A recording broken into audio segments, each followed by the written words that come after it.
back, bitches, bros, and non-binary hosts of the Band of Misfits podcast, the showcase of controlled chaos. We call our friendship on your one of your hosts, Panda. We're all kind of. I was like, don't say only host. I'll say I'm your host, Panda. Hi. There's more of us here. I said I'm one of your hosts, Panda. All right. Okay, good. But so in the lives of those of you, welcome back to school, everybody, all my public school people. Or if you're like Wolf and you never stopped going to school, I don't get a welcome back. I went through the summer. Yep. It's not fun. For me, it's a welcome back to school. Teacher work days just started this week. I'm doing some other things to make some money, but obviously, teaching's my main gig, so I'm back at it. Mm-hmm. One of the things that we've started doing. We've made planning like this big standardized thing. I'm having mixed feelings about it. I'll let you know, and at some point, if it really begins to irritate me. But for right now, I'm sure we'll have a rant podcast about it. I'm sure. But yeah, I'm really excited to report that my numbers for my class this year are really good. Recruitment went well. That's good. I know. Now they're 15 or 16 in 6th grade. And I'm hoping it continues. I had a really good retention. That's good. So my numbers overall are good. So I'll say for catching kids' interest at that age, yeah. I'm very excited. And I'm excited for you too. You enjoyed your last kids, so they're great. That's pretty much all my same kids other than the 6th graders. So I've got some new kids coming in from other middle schools, obviously. For the most part, they're great because I know their teacher, so I'm ready for them because they were first chair and second chair at all county, the new ones. So I've got good kids coming into the high school. That's good. Oh yeah. Also, if anybody hears anything weird in the background, Wolf is I am home alone because my sister went to school today. Freshmen move in today and tomorrow. My parents drove up today because it's a 4-hour drive to her school, and they're going to move her in tomorrow. They're at a hotel right now. So I am actually downstairs in my living room because someone gets lonely when she eats dinner by herself. Dog. And she took forever to want to eat dinner, but she just finished it. She just finished eating it, thank God. She is the pickiest thing in the world. Like, I kid you not. Yeah, I'm talking about you, cutie pie. Here, you want to say hi to all of them? Oh, my Kim. I've also begun delving into the wedding performance and the wedding industry, which I'm surprised I hadn't done it before now, to be honest. Honestly, now that you've mentioned it, yeah, I'm kind of surprised you haven't either. They're always looking for people. Plus, as a string player, you do make good money doing weddings. But the thing is, it's always one of those things where you never know what kind of bride. It's mostly the bride, and it was a stereotype. But it's mainly the bride's parents. The bride's mother, and then sometimes I was a little apprehensive because it's clearly a very small wedding, and they weren't sure all the procedures that go with being a musician, I think. Oh, very clearly. Me attending a rehearsal. I definitely need to attend the rehearsal. Yes, they almost didn't have Panda was like, "Hey, when's the rehearsal?" And she was like, "Oh yeah, I guess you can attend that."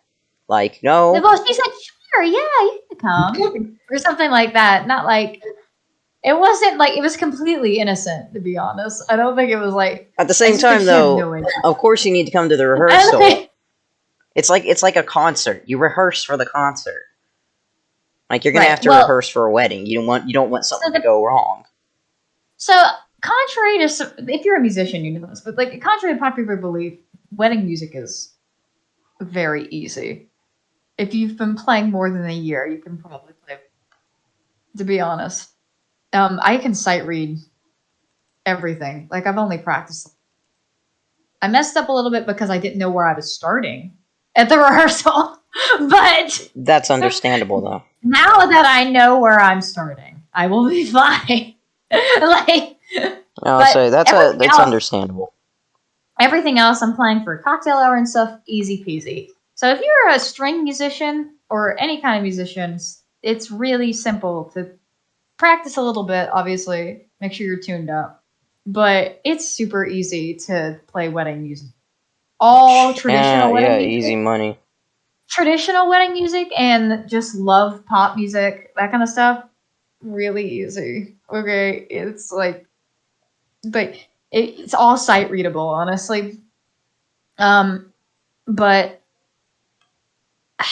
so I get there and I was meeting with the DJ because they had a DJ that was playing reception after the cocktail. Mm-hmm. And I was there to be like, okay, what do you want me to play?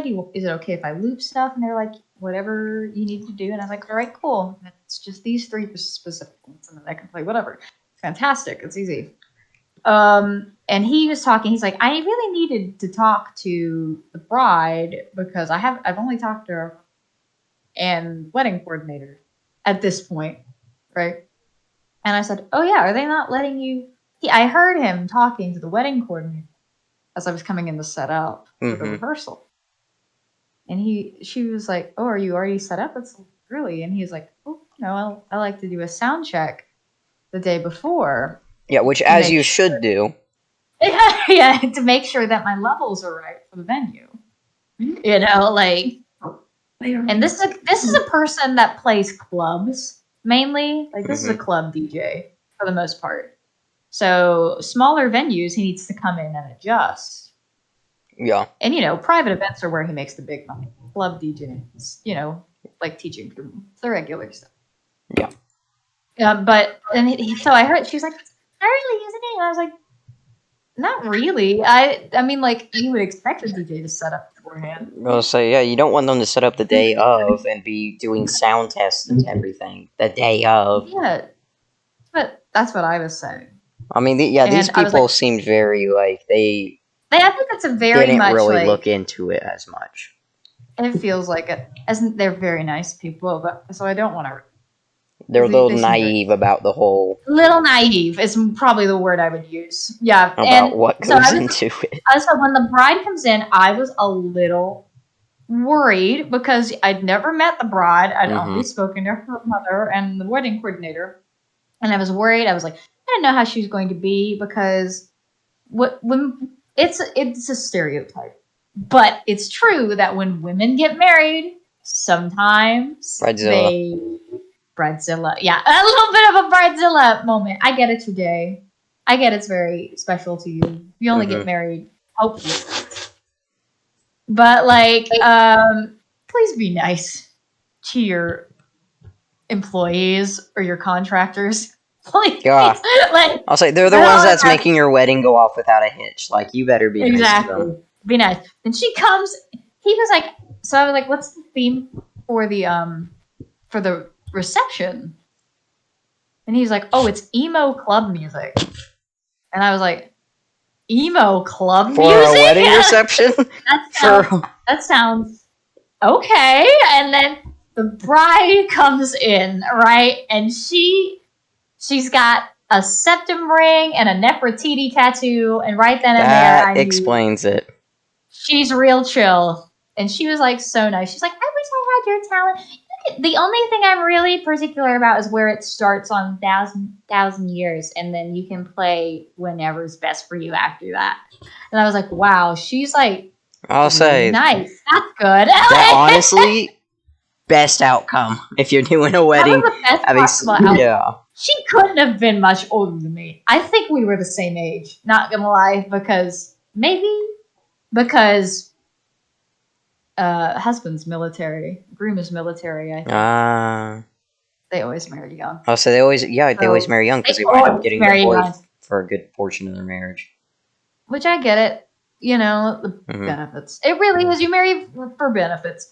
If you love someone, you don't get married. You're like, oh, it's gonna like, oh, we need to prove our love to each other. You already know you love someone. Yeah. No, so Getting if you know married you is love them, then get married.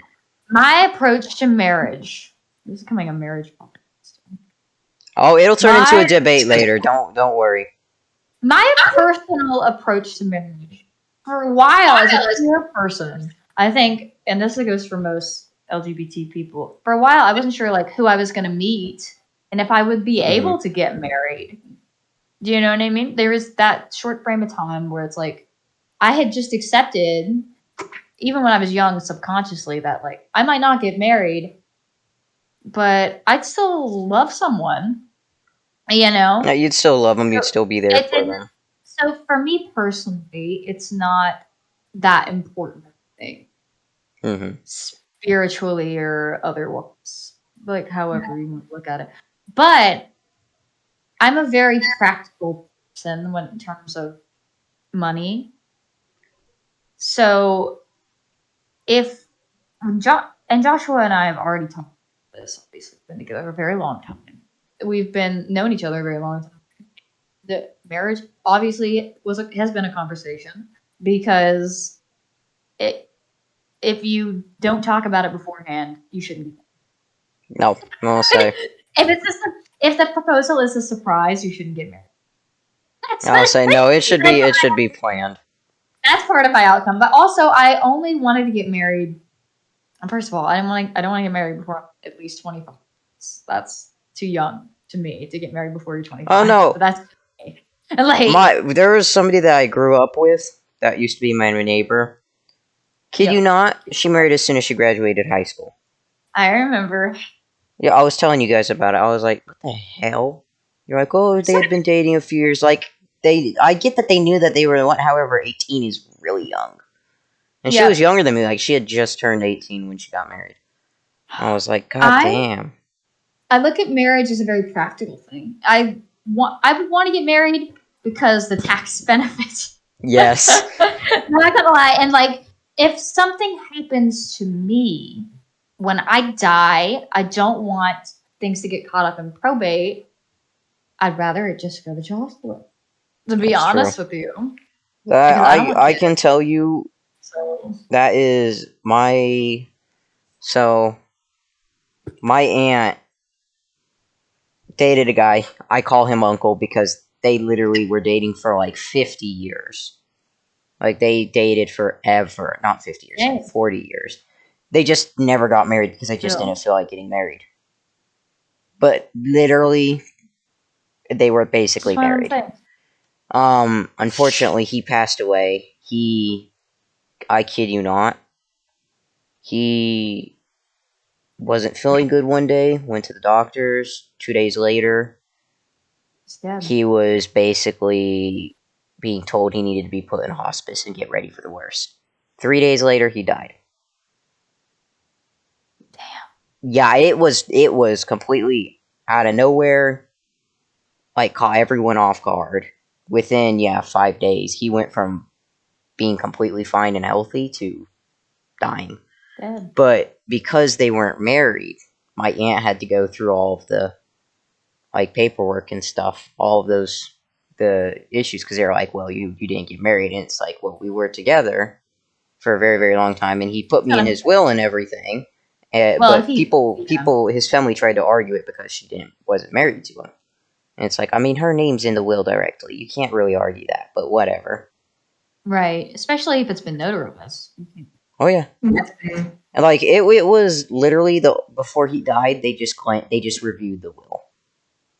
Like it had been Well, those changes had been made years and years and years ago. And so they just looked it over one more time to make sure everything was, fine. yeah. But I yeah. And that's what I'm saying. Like that's why it's so important that I think all couples, like regardless, like should be able to get married because it mhm. is a practical thing. You know, it's a healthcare thing. Like if something happens to me, healthcare wise, power of attorney at this moment would go to my mother. No. If I can't speak for myself, I love my mother, but no. So I love your mother too, I but no. He yes, needs to go to somebody no, because better. if I die, my mom would be in charge of my funeral. And I told Joshua straight up, listen, do not let that woman put me in dress. Oh, Do trust me, not let her honey. do it. If she tried to, we would kidnap your body before the funeral and put you in a dress. I want you to know that. Like, I would be arrested because I'd kidnap a I just corpse. imagine it. I just imagine you guys with my body trying to figure out how to dress a corpse. Because it's all dead Not weight. how to dress a corpse. Be like, oh my god, she's not that big. Why is she so heavy? It's dead weight. I'll say it's dead weight. It's different. Dead weight, we do hit different. Honey, I I can lift over 200 pounds. I'll be fine. think you'd be okay, but dressing someone at the same time is pretty difficult. Do you know what I mean? I'll hold But the body, they put the clothes on. I'm already gotten plans. And we Shiota can have his eyes shut. And what Josh and I talked about That'd it. be interesting. I want Josh to be in charge of everything. I don't want right. And we talked about it, and Josh was like, "Well, you should get a will made Honestly, you should. and you need someone to be the executor or whatever that isn't involved in it." And he was like, "It should probably either be Wolf or Bunny because."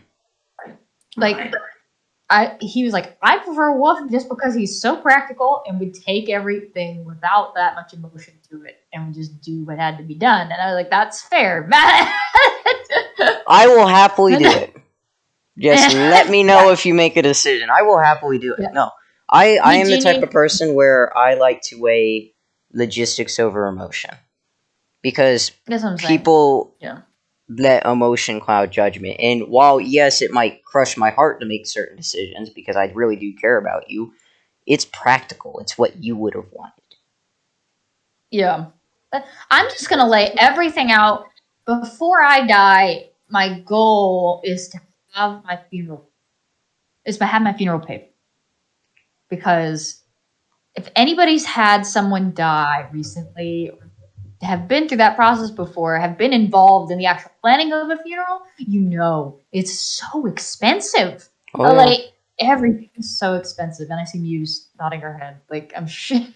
So Muse nods her head. Wolf's nodding his head. Yeah, it's crazy. They will gouge you for every little thing. Like it is crazy. Oh, yeah. So when my dad, it was like a whole process because like Wolf's uncle, it was very unexpected and very sudden. And it was we didn't really have anything like, we didn't know he was going to die. We didn't know he was going to die. So we had nothing. It was a heart attack. It's out of nowhere. Out of nowhere. Like literally like we had to plan everything from scratch because he had no plans. So it was so hard to make decisions because we didn't know what he actually wanted. And you were still grieving. What's worse is you're still grieving and you got all this pressure on you now all of a sudden because now you have to deal with planning the funeral, getting everything in order, transferring assets over to your mom, like transferring things over to your mom and stuff. It's like we had to call a probate attorney. We had to it was ridiculous. Like, but my dad always joked that he wanted to be put in a box.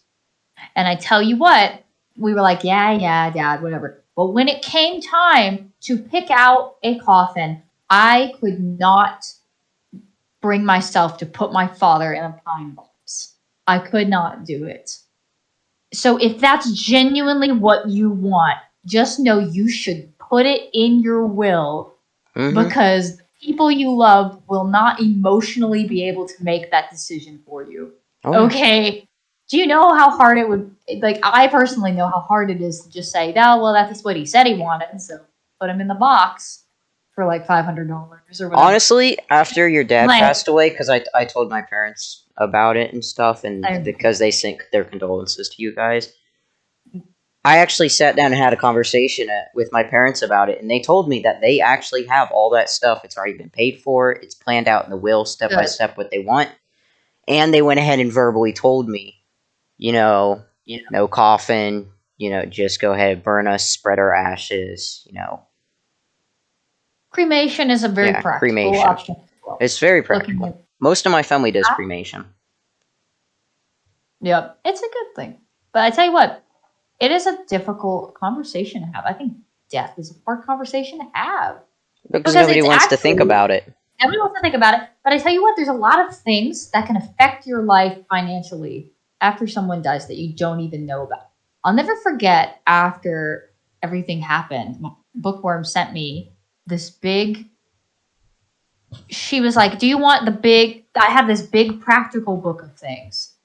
And she was like, I know you're not religious, and you are very much surrounded by religion right now. So I want to send you something very practical and pretty just non-religious that you can look at that tells you what you need to deal with on a personal level and for funeral arrangements. I said, that'd be great. And I was talking about, like, make sure you have access to all emails.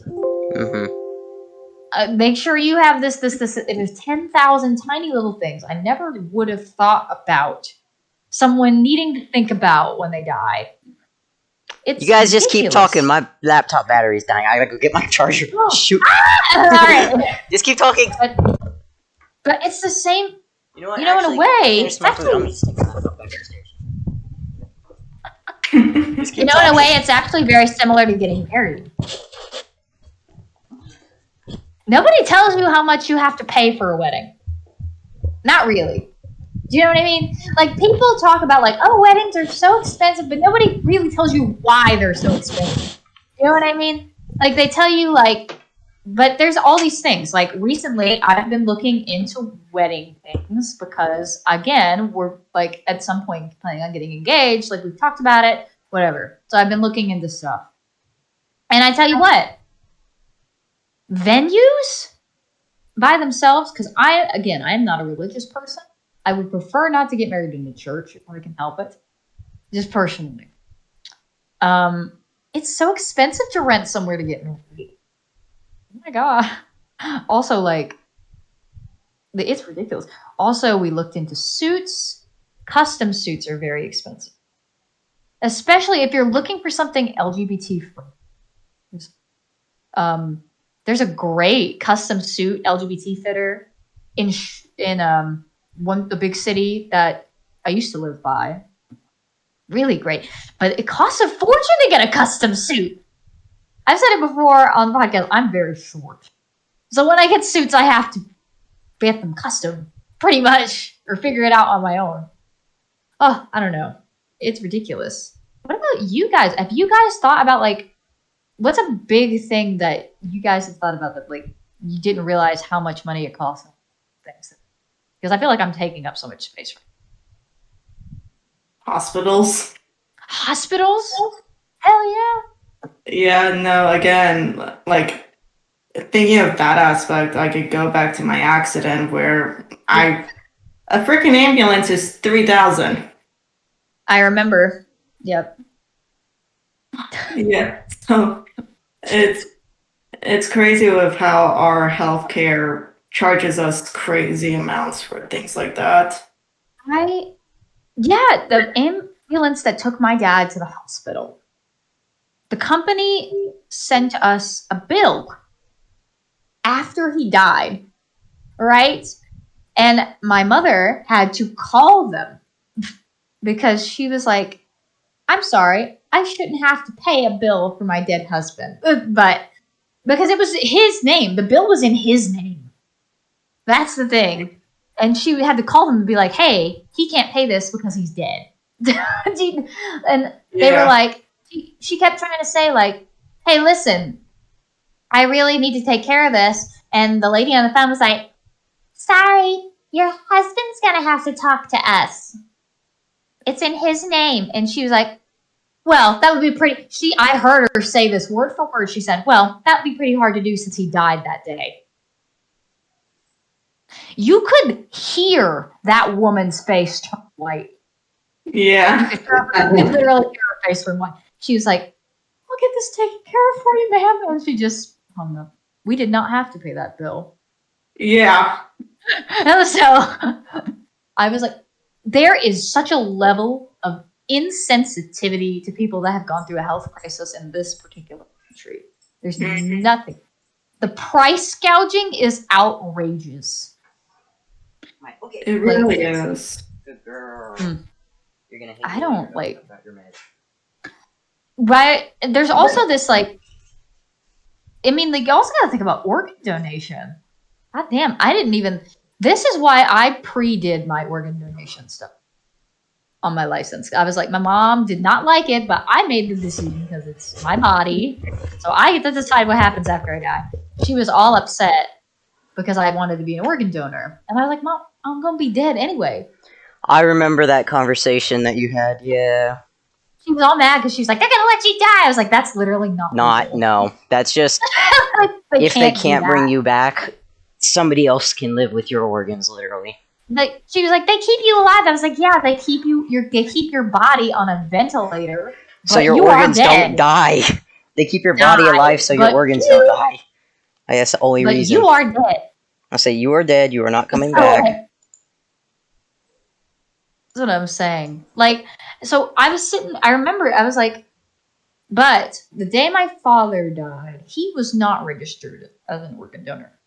So when you're not, if you don't know how organ donation works, if you are not specifically registered for organ donation, they have to ask your family what they would like to have. Unless you've specified, no, I don't want to be. Mm-hmm. That's fine. But so I will never. It was 11 o'clock at night. The night, like it was like really early in the morning, 2 a.m. after we couldn't sleep that night, obviously. And we'd been up, and we were getting tons of phone calls from someone we didn't recognize. And then my mom finally picks up the phone, and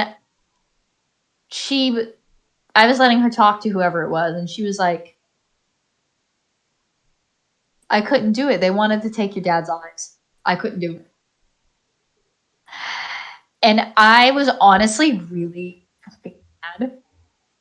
Not because we're going to donation or whatever, but because to be so vulturous, that's the best thing, like absolute vulture, calling somebody for hours on end right after somebody dies. Oh, like, yeah. I don't blame, that decision is harder to make than you think.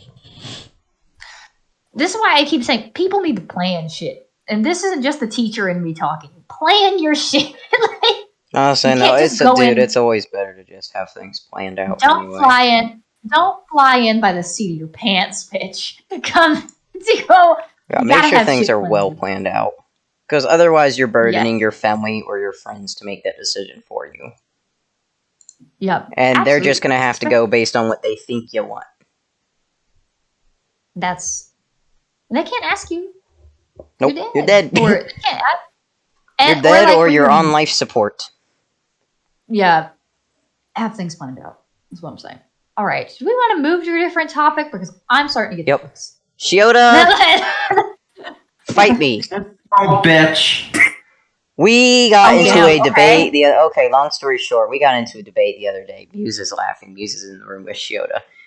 We got into a debate the other day. Past versus future. Yes, and because you're a historical asshole, you choose past. Because the past builds the future. Don't get me wrong.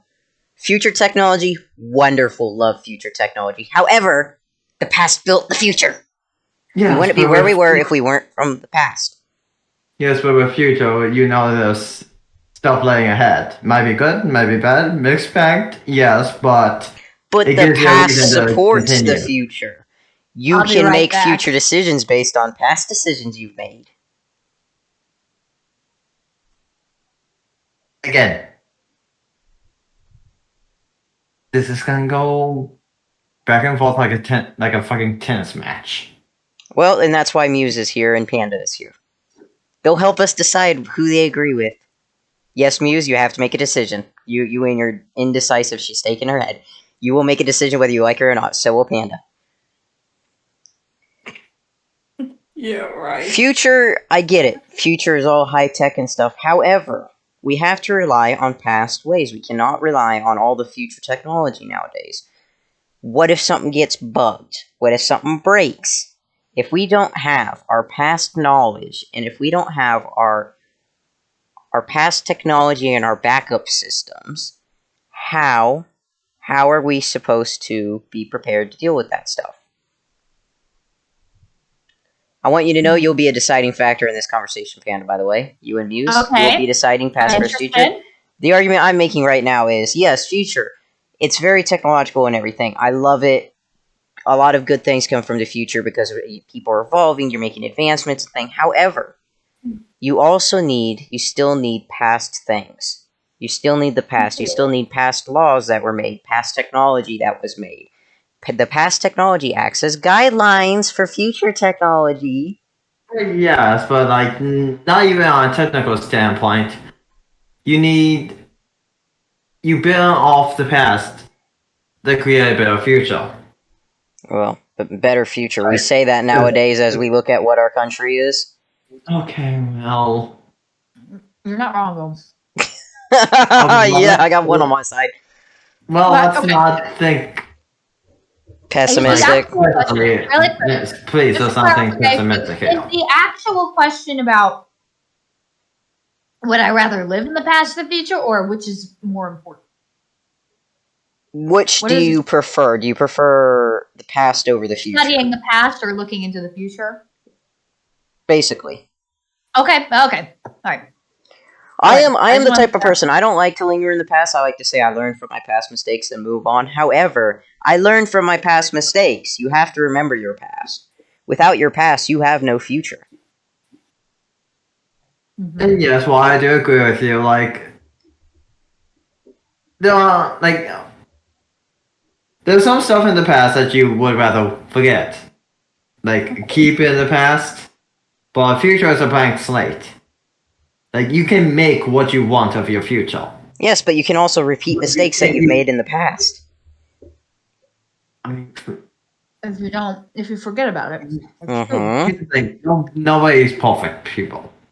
Well, that's obvious. Society has proven that to be very obvious. Like, you can trip and fall. Yeah, you can trip and fall again. Yeah, but it matters more that you stand back up and you don't just trip and fall and stay down. Trip and fall, curl into fetal position on ground and cry. I don't think anyone's arguing that. Which is why I'm saying future. I don't think anyone's arguing that you should live in the past. Because obviously not. But I do think you should value the past. Do you know what I mean? Because, listen, a lot of the problems we have right now in this moment are because people don't care about what happened before. We're making the same mistakes in history that we made in the past. That's what I'm saying. Or we're undoing things that we did in the past that were good. Like, I'm not going to go into the whole thing, but there's a recent court decision about abortion that has honestly pissed me the hell off. I am very upset about that. Yeah, I think we're all pretty upset. I know. I understand. There are so many things. When you forget the past, I think you need to appreciate the past and study the past. Because as cool as the future is, and of course I'm always looking at the future, always excited for what's coming next, laying the foundation. Also, I love looking at the new things that are coming out and stuff, but for me, personally, I've always been a history buff, so that's part of my bias. But I'm sorry, I'm chewing a sandwich. No, you're fine. I've got a cookie here, so. There are so many, especially as a woman, as a queer person, there are so many people in the past that made it so my expression and my existence in public is able to be a thing. You know what I mean? And I think a lot of younger queer people, especially, like to forget about all that an entire generation of gay men were wiped out in the 80s because we didn't care enough because they were fighting for what was right, and we just let them die from a disease. Right? Like, because in their minds, that's what they deserved because they were gay. And now with monkeypox, it's happening again. Because it's a more vulnerable population.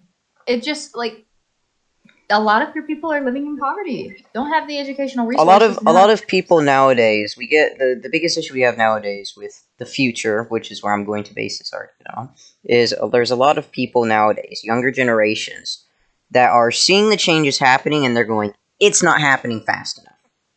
And they're going out there and they're screaming and shouting and protesting. Whereas our generation knows, we got same-sex marriage legalized. Like, we were alive during that. There's been battles going on. It takes time. But if you look in the past, you can see change is happening. Yep. Slowly but surely, it is happening. You can't shove it down people's throat. Which is why I'm saying the past is important. You have to look to the past to be able to better understand and visualize the future. You could also look at the past for what's successful, what happened for them. Stonewall. Being gagged up, Do you want to make it a three-way, or do you want to help? Or do you want to back me up here? Stonewall is the whole reason we have any game at all. Sorry. You collect jack shit. Go. Queer people standing up and throwing bricks at cops because they had fucking enough. Those people that were dying and being persecuted for who they were, they stood up for being in love. For being in love, for being who they were. A trans woman was the first person to throw a brick at Stonewall. At least that's the word. And those people are the reason we have any rights. No, you get no other. You can't forget them. And you should look at what they did. Yeah, they took a stand and they weren't afraid to fight for it. So I think it's good that. And so we like to pretend like people should just sit down and be quiet, but like, look at the past. Look in the past. It's we're not quiet. It hasn't been quiet. Fuck me up. Protest is not quiet. Justice is not quiet, baby. It never has been. Either way. Like, you get to make a decision. Do you want to support his argument about the future, or would you like to join our past? Right now, I'm getting two-summed. Don't let that sway your decision, though. No, genuinely, I do want to hear your perspective. I was like, well, that's the issue. Is I see it both ways. Yeah. God damn indecisive. But as much as we are constantly being told we need to learn from our past. Oh no, she chose the future, didn't she? I mean, I want to hear. I know it's okay. Okay, go on. Now it's your two turns to talk. She's made her decision. Again, I'm also a history nerd. Like, I truly do believe we learn a lot from our history, but that also is a huge weigh in on that kind of controls on how our society learns as well. And I don't see that as a good solution. That's fair. Just because, for instance, like, we're being taught our past history in, like, schools where we're constantly being taught about 9/11, or we're taught about other histories that don't help us because we're not being taught the history we do need. Or we're being taught the history that's full of lies. Yeah. So rather, instead of looking at that, we should honestly be looking more towards the future. Yes, learn from the past, but we need to go forward with time. I think what you're saying. What do you want to charge them? I definitely agree. Because okay. I totally agree because, like, absolutely, the way that history is taught, right, is very detrimental to how we're learning from the past. Like, 9/11 is taught completely accurately from start to finish, and it's pounded into your head. It's like, yeah, all this patriotism came after 9/11. Did it? Yeah. or was it anti-Islamic? And Also, people was it getting hate? Was beat it? up? Yeah, people Was it getting hate? beat up because they weren't, Right. American enough. They didn't Yeah. look American. They didn't sound American. FDR was a great president, and World War II, we were great. Were we? Because we put Japanese people in internment camps for like 2 or 3 years, I'm pretty sure. Yeah. Like, Despite them having nothing to do with anything. We forced them out of their homes and put them in internment camps. George Takei was a kid in an internment. Fun fact. Jeez. The Oh My guy. Yeah. Mhm. It wasn't that long ago, people. I know. I'll say there's proof of history, guys. What are we streaming Current tonight? history. Bunny just asked for streaming. We aren't streaming. I was just thinking that if we wanted, we could play games or I'd something. love to play DVD. I need Actually, we need to get back to something. No. They're doing a whole conspiracy theory thing right now. About what? Yes. No. Here, Yeah. we'll switch over. Yeah. Tell us about share your conspiracy theory to us. This is No. an interesting discussion. Though. I liked that whole discussion. Well, and that's why we said we were going to save it for the podcast. Because Shiota and I got into this yesterday over Chick-fil-A, and we were like, you know what? Let's save it for the podcast. I honestly think both perspectives are good, but Mm-hmm. unfortunately, if history was being taught the way it should be, I think both would be in. It's like, Oh yeah, both would be in good hands. But instead, yeah, history, really, we're getting taught the same thing in history, and the history that you get taught in elementary school, basically all of it's lies. It's not until you go to middle school that they actually start teaching you the real history. She's By the reverse way- sneezing. I'm sorry, that's my dog reverse sneezing. You're good. By the way, slaves weren't happy. Just like in middle school, just like I mean, In elementary school. Or like for Like- for the whole Thanksgiving things. Oh, we were friends with them. We invited them to dinner and stuff. there you go. Okay, yeah, right. And then you go to middle school and they're like, oh no, like we killed them and forced them off their land and stuff. Like and then we shoved them into reservations Yeah, and things We like. sold them into sexual slavery and gave them smallpox. Yeah, I wound up killing most of them and forced them into tiny little reservations. USA, USA, USA. Oh, literally Oh, like- USA. I am not American. Yeah, So Muse is so glad that she's Ukrainian. Uh-huh. Honestly, So, like, mm. well, He's you getting don't live in Shiobot set Ukraine up right now, for. but I do think you should take pride in the fact that the people you come from are fighting their asses off. Dude, I'm disappointed in America not showing more coverage of it right What the now. hell? What is Dude, that? when I said conspiracy theory, they literally, guys, what we're looking at is we are looking at two boards that have a bunch of note cards stuck to them with pictures of characters and stuff. They're sorted into categories, and they have strings going between them. Different threads mean different things, which is how they are categorized and how they are connected to each other. Panda, look at all the threads. I'm listening. Just look at all those threads. Green. What is this? Is this? It's a It's conspiracy theory. It's For for what? a show that Shiota got me to watch, and after I had a mental breakdown after finishing it, so he was like, let's make a conspiracy board afterwards, and all of that thread is just after 3 episodes. Jesus Christ. AKA, these guys Somebody have way too post- much. Somebody Somebody take away their post- thread. He wanted it. He Somebody- wanted it. Somebody take a picture of that and post it in the comments of the video. Because holy crap! No, post it. We have a Twitter. Post it on our Twitter. Post it on Twitter because holy shit! Like, Muse, post it on Twitter. straight up, because I don't think you're gonna understand the complete magnitude of what I just saw without actually. Oh seeing yeah, it. without actually seeing it.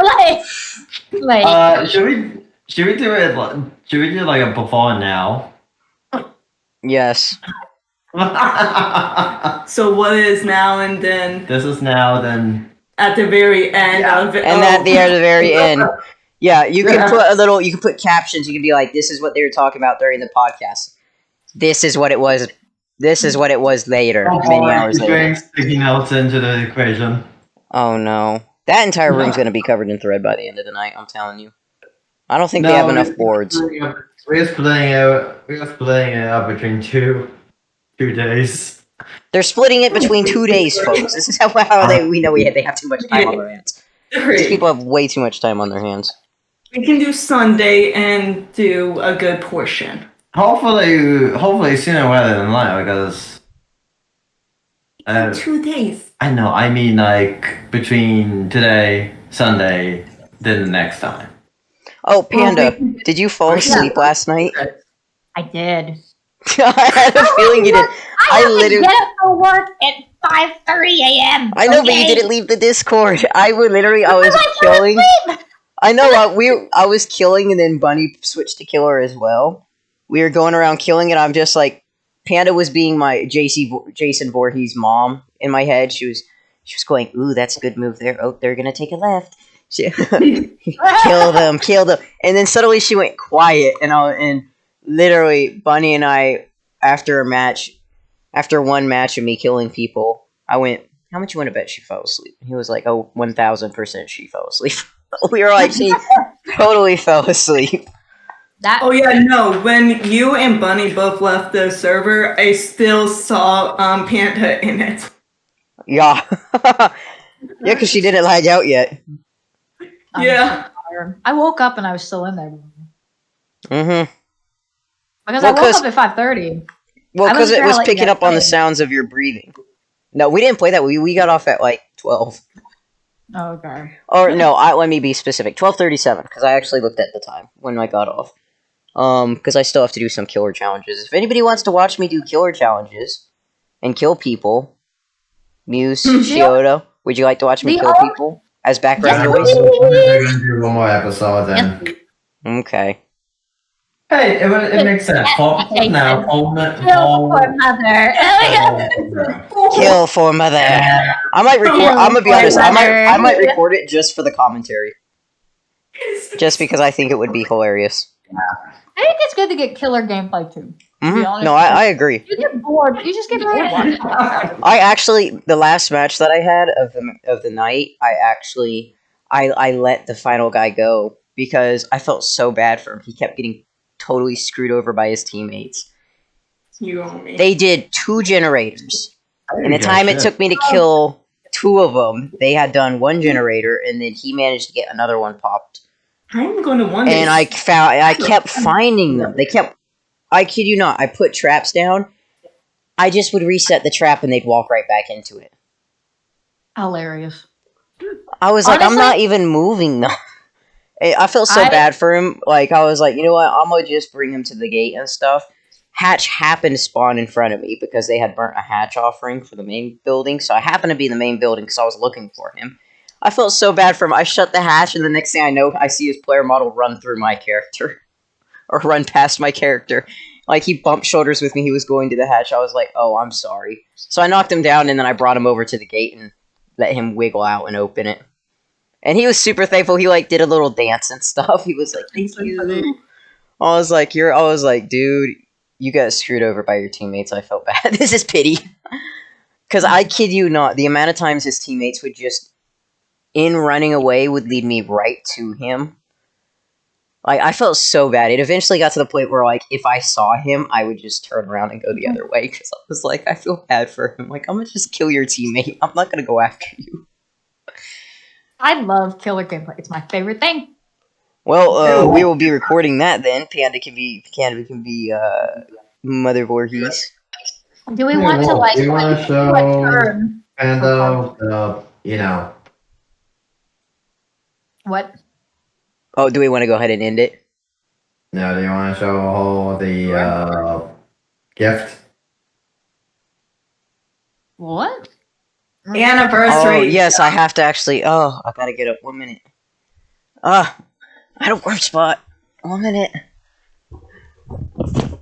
Anniversary gift. This is why I'm not married to people. You chose. You chose that one. The box. It was Shioda and I's work hubby anniversary on Wednesday.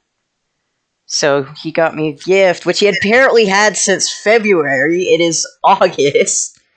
Mm-hmm. Yeah. Wow. So it's even got a case where I can put it on my belt. I kid you not. That's nice. I went into work the next day, and he came over and lifted my hoodie up to see if I had it on my waist, which I did because I told him I would. I told him it literally was been living on my belt. That's where I just pulled it from because it was on my belt for work, and it is a box cutter, a super nice box cutter. It's got its own case, spare Very nice blades. box cutter. Oh yeah, super nice, and it's engraved. It has our name. It has our names, Wolf and Shiota. It says "Happy Work Hubby Anniversary," and then has the date. You can't lose that. No, because I can literally say it's got my name on it. He's gonna murder you if you lose it. Like Dude. that If was I got it, I'll mold you with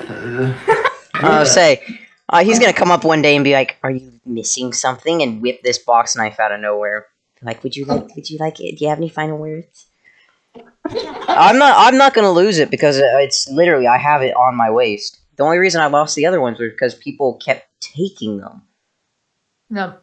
Which to be fair, I bought a 5-pack of like just normal plain old box cutters for like $5 on Amazon. That's like Josh. They're not Josh was like, expensive.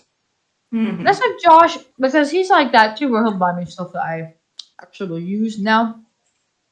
I'm so bad with trinkets; I always lose them. Mm-hmm. So he started buying me really practical stuff now that I actually use, and like he was when I told him I was like, I'm so sick of women's underwear. It makes me feel I don't know icky. I don't like wearing it. Okay, and he was like, so you want boxers, right? And it's like I love boxers, but I can't wear boxers because I don't have a dick. So it has a lot of extra room that I don't need. Have you tried Tomboy? And that's when Josh started getting periodic orders from Walk Surf for me. Aww. Dude, I kid you not, he is the biggest teddy bear in the world.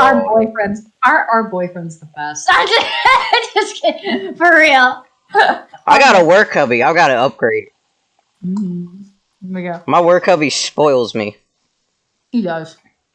I kid you not, I came home with that. My mom literally went, I need a work hubby.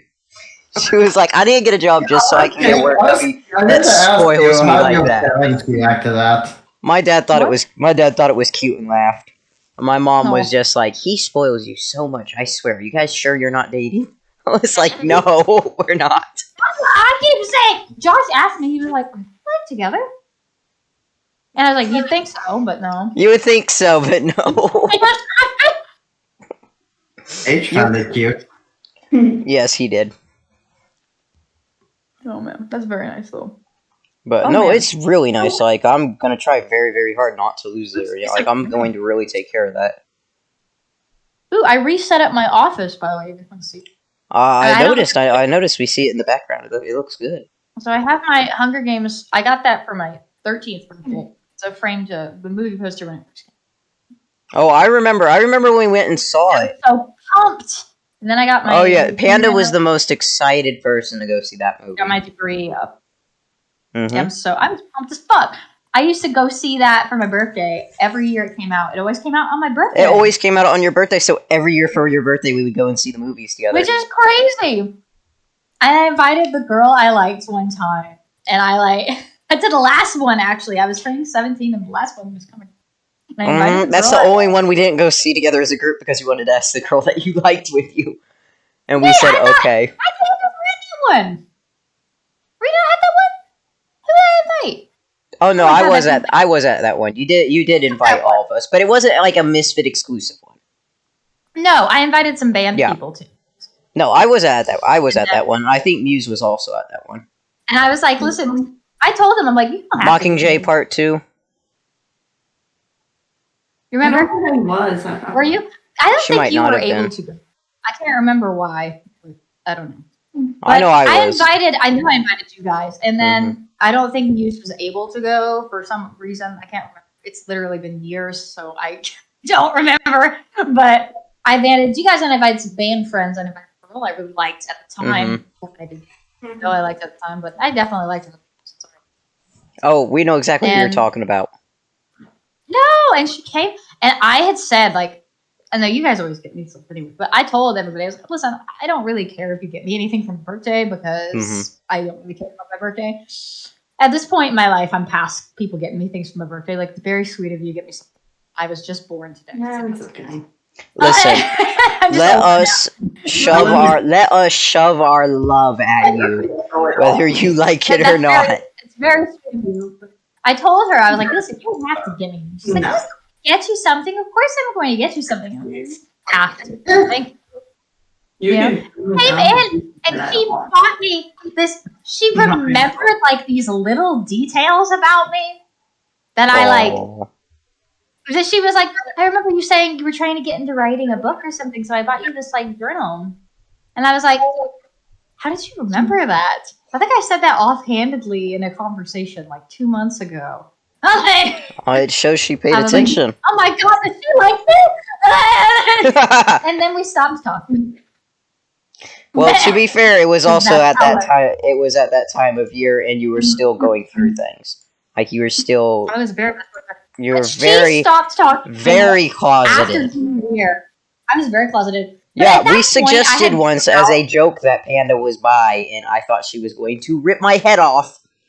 And I remember at that point, my junior year, I had pretty much started accepting it, to be honest, because it was pretty much unavoidable. But at least internally, I had definitely started.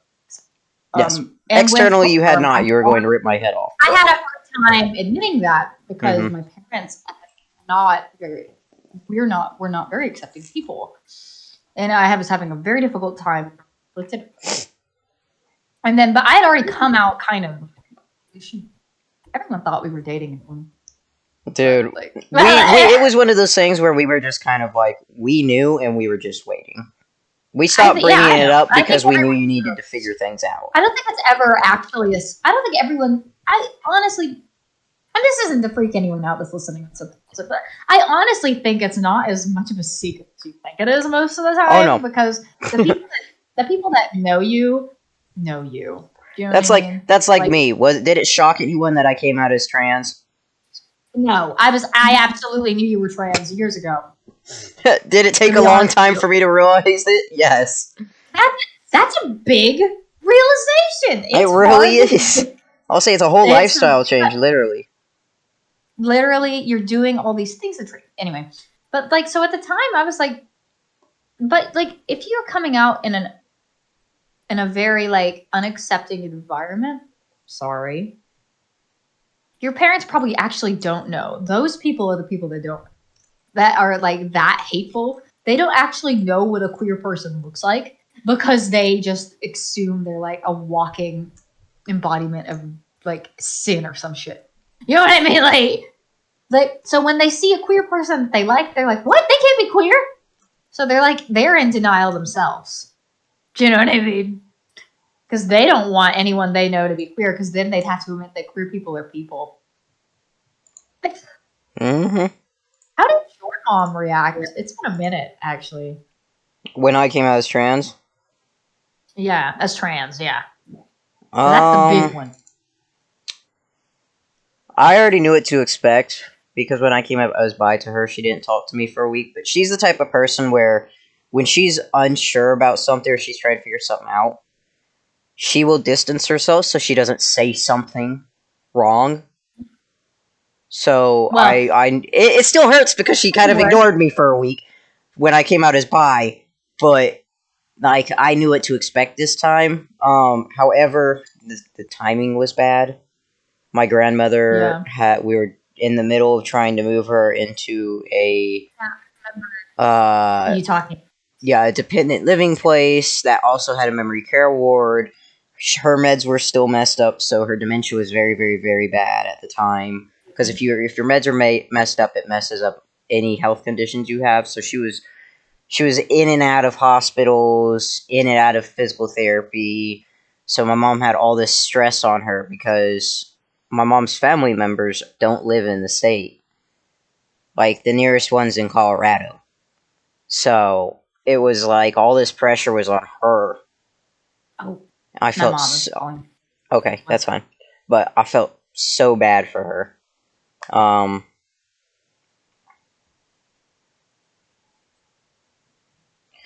But no, so, and I'll recap this for Panda when she gets back on after talking to her mom. No, when I told my mom, she found out because I had, and I'll admit, the way I went about it was bad. I had already told my sister, because before I even looked into all this, I wanted them to do blood work to make sure I didn't have any underlying medical conditions that would prevent me from doing testosterone hormone therapy. So I had them do a complete blood work thing. When I got home from that, my sister happened to be at home. And so I went ahead and sat down and had a conversation with her, which her response was, okay, now that you've explained everything, I'm really not surprised. And when you have the conversation with mom and dad, let me know so I can be there for you. I kid you not. Anytime one of my parents accidentally misgender me and she happens to be nearby, she just goes, he. Like, I don't even say anything. Or she'll give him a death glare. Like, I love my sister. She is my number one supporter. Like, I know it takes time, so I don't really correct my parents. Not that I have to correct them that much nowadays. They more just, they're getting better with it. It's my dad who forgets, and it's because he's got ADHD and ADD, so he's got other things on his mind that he's hyper-focused on, so it just slips his mind. I kid you not, though, my sister will go after them and tear him a new one. But, long story short, the blood results came back. I was told that I was getting an electronic copy of them. Little did I know they also sent a paper copy. And my mom thought it was a billing statement, and she normally handles that, so she opened it. And of course, the first words at the top of the page were, hey, here's the results from your testosterone therapy blood work screening. So she came upstairs and was like, hey, as soon as I read the words, I stopped reading. I didn't read anything else, so do you want to have a talk about this? Like, what's this about? Is this something big? Is this just they wanted to do some tests on you just to look for things? Like, what's going on? And so we ended up having an entire family meeting, and it was at definitely the wrong time because my poor mother, with the amount of stress that was going on with her life, it was kind of like a dam that broke because of this. This was like the final straw that broke the camel's back. She cried. She cried. She cried and didn't talk to me or look at me for a week because she was trying to figure things out. My dad, after the conversation, actually went upstairs and sat down with me and had a separate conversation with me about it. And he was like, I want you to know her silence isn't negative. It's not her rejecting you. It's her being stressed and overwhelmed from everything and her just needing a moment to figure things out. And I was like, I know that. And I'm going to give her time. I'm going to give you guys both time. I was like, I point blank told him, I said, this isn't how I wanted to do things. I wanted to wait until I was going to graduate, and then I was going to tell you guys. And my dad agreed. Like, it coming as a letter completely screwed me over. And he didn't understand why they sent me a paper copy when they point blank told me they were going to send me an electronic copy. So, I wasn't happy about that. He wasn't happy about that. Because they did kind of screw me over. However, he did go ahead and meet with me, and he said, I want you to know, we aren't surprised. We're surprised you want to go all the way. But we aren't fully surprised because you have been very tomboyish and masculine since you were a child. We are surprised you want to go all the way, but...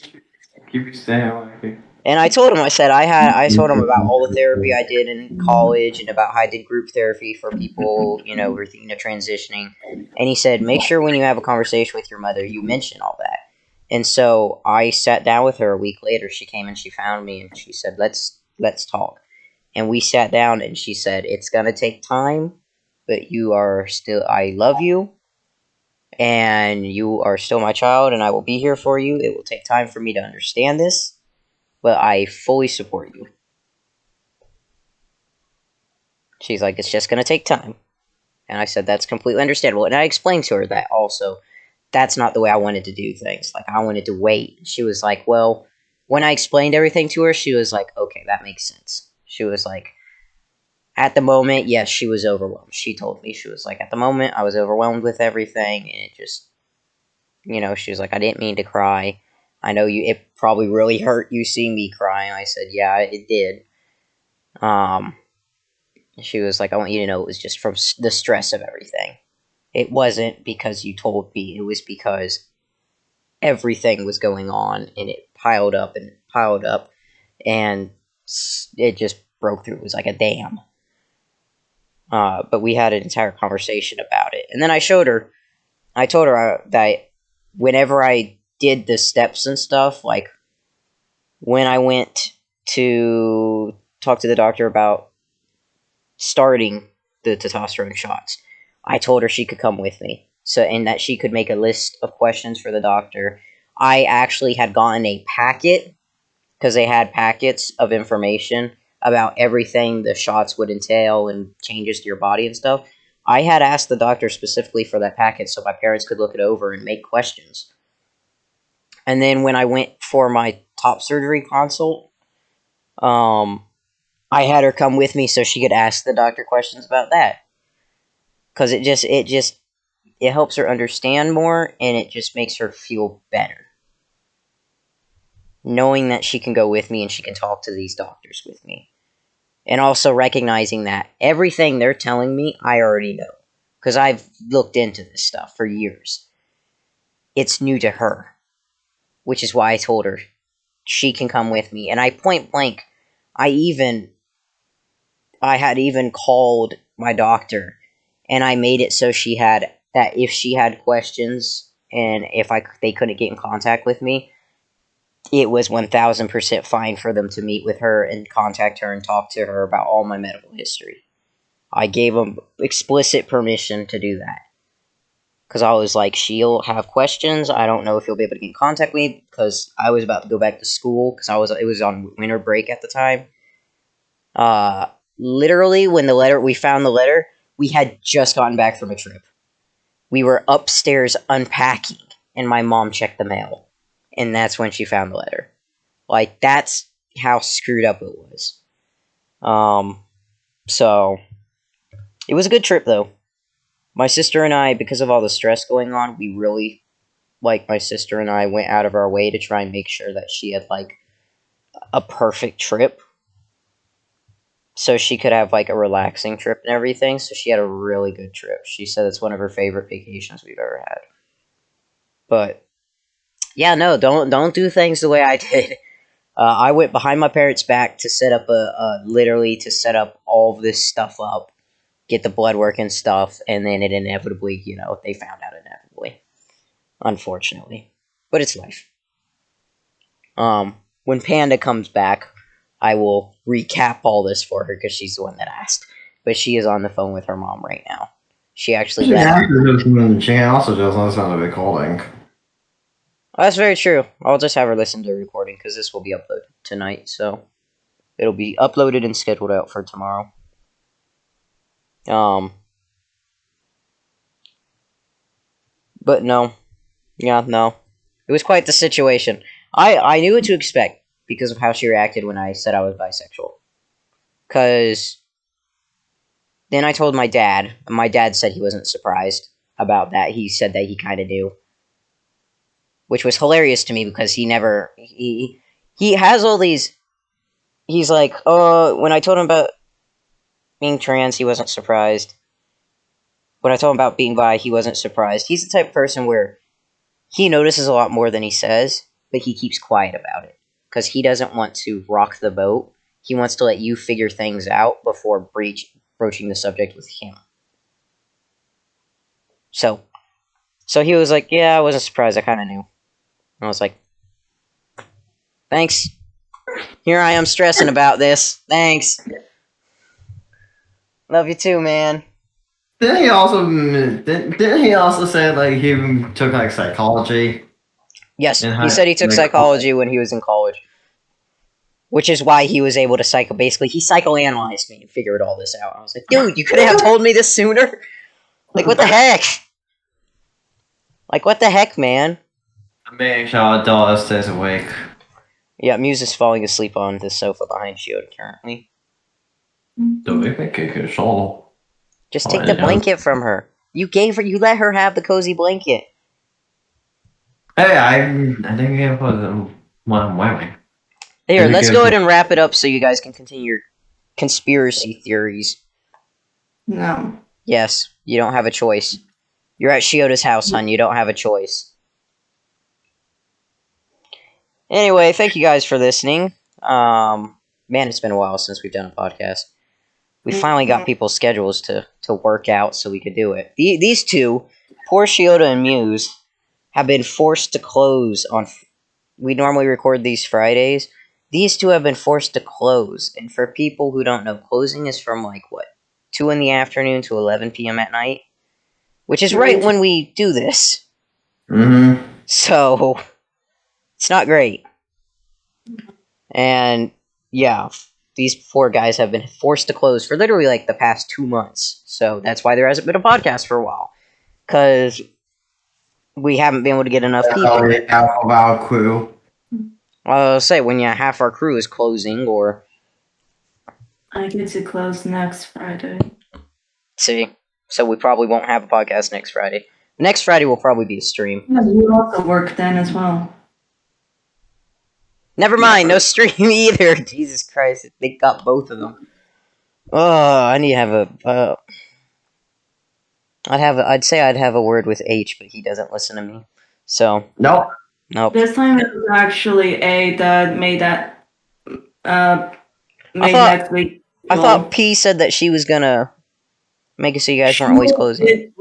She made this week's schedule, whereas I'm doing mid shifts almost this entire week. Next week, A made that schedule, and she was so grateful. Where we are very similar with most of ours. Oh, yeah, so you can get rides. That's good. Yeah, there was a day where I had to leave in the middle of my shift to go pick her up, and I think that was kind of a wake up call for her.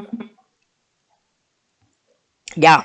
Yeah, no, Muse does not have a car. She does not have a ride.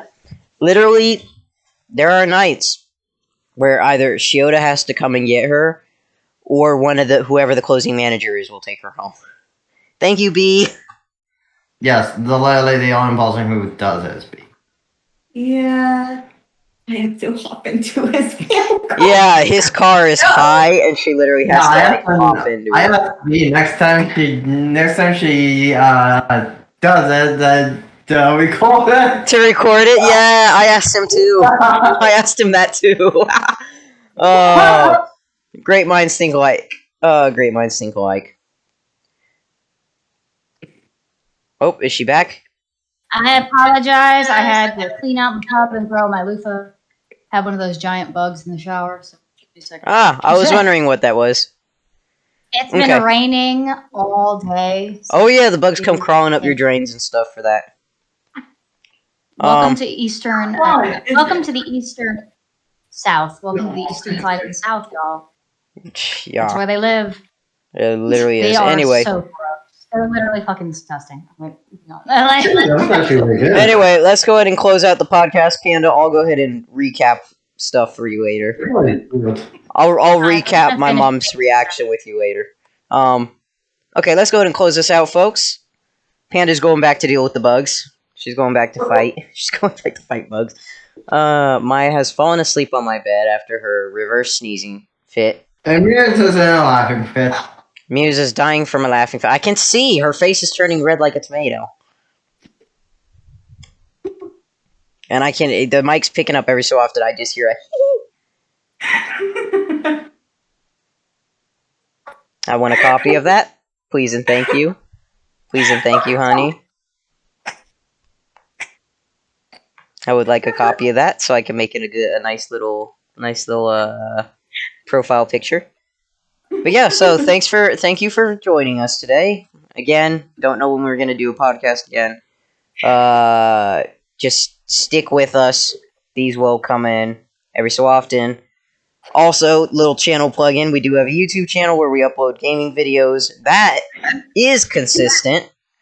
We actually have a backlog of videos now, so that is consistent. I can tell you we have videos that come out 3 times a week. We're not done yet, Bunny. Bunny popped in. We're not done yet. He just went, oh, and left. We got videos come out 3 days a week, Monday, Wednesday, Friday. If we have a podcast, it comes out on Saturday. Occasionally, we also release some crazy random videos on Saturdays. Normally, it's videos where only one of us are in it, simply because, more specifically, where Wolf finds something funny in a game and decides to record it randomly. And these guys aren't online. So, thank you for joining us. Hope to catch you next time. Everybody say bye. Bye.